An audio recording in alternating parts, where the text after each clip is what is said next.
Բացում ենք այս տարվա թեմուի վերջին պատվերս ու միասին վերջացնելու ենք տոնածառի զարդարանքը։ Պատվիրել եմ խոշոր բանտ այս տոնածառի համար։ Ես գիտեմ, որ անցած տարի էին բոլորը զարդարում այսպիսի բանտերով տոնածառը, բայց ես չհասցրեցի պատվիրել ու ինձ շատ էր դուր եկել այս բանտերով զարդարանքը, այնպես որ այս տարի ուղղում եմ սխալս ու այս տոնածառը զարդարելու ենք այսպիսի բանտով։ Ես այս պատվերը երկրորդ անգամ եմ բացում ու այս բանտը արդեն դրել եմ տոնածառի վրա, նույնիսկ կարող եք տեսնել սպիտակ հետքերը, բայց առաջին նկարածս ամբողջությամբ ջնջվեց, այնպես որ զարդարում ենք երկրորդ անգամ։ Ինչ անենք։ Բանտի վիճակը մի փոքր ծայրահեղ է, նամանավանդ այս կողմը, իր ձևը ընդհանրապես չի պահում, դրա համար փորձում ենք սա մի փոքր կարգի բերել, նոր անցնել։ Ու ասեմ, որ այս կտորի հատվածը բավականին վատ է կտրված, ուղղակի տեսեք, մի հատ այստեղ տեսեք էլի։ Չգիտեմ, ինչի են այսպես ճղել։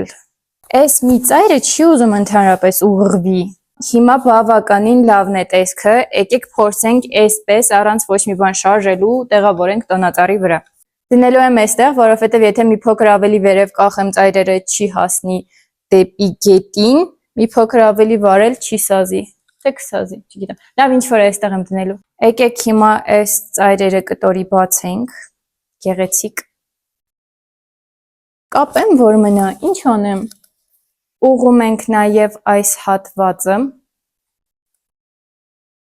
Ուզում եմ բանտը մի փոքր էլ ուղղեմ ու մաքրեմ այս սպիտակ հետքերը, որոնք մնացին տոնածառից, բայց գիտեմ, որ մի անգամ էլ կպնեմ ընկնելու է։ Բացի այս բանտից, թեմուից ես պատվիրել էի նաև այսպիսի սառույցիկներ, որոնք ձեզ ցույց չեմ տվել, բայց ամբողջ տոնածառի վրա կա։ Իրականում, քանի որ մեր տոնածառը սպիտակ է, սառույցիկները այդքան շատ չեն երևում, բայց մոտիկից նայելուց այնքան գեղեցիկ են, չեք պատկերացնում։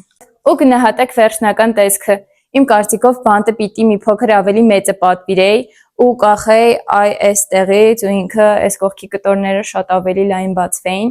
բայց ունենք այն ինչ ունենք, ես գնահատում եմ տոնածառը 10-ից մոտավոր երևի 7.5-8, իսկ դուք մի մոռացեք բաժանորդագրվել։